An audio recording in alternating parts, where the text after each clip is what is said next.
So what's up, guys? So the Eagle has landed. We've been waiting on this thing for about a week, and I'm stoked it's here. This is an 05 Brute conversion on a TJ Rubicon with about 80,000 miles on it. AEV made these kits to turn the TJs into trucks. You had to do a ton of body work to get it done. ARB front bumper and worn winch. AEV's Highline hood has an nth degree lift on it with Fox shocks. Nth degree, you can't get their stuff anymore. It's super Highline, really, really desirable. Hutchinson rims, nth degree tummy tuck. Look at all the clearance under there. It's incredible.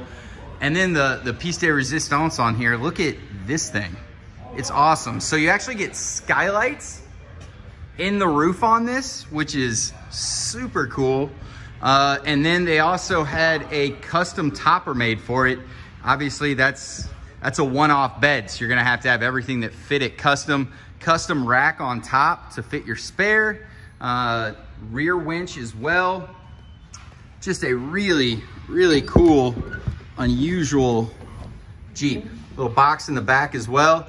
Any questions on this particular one, please feel free to give us a shout anytime. 502-459-9900.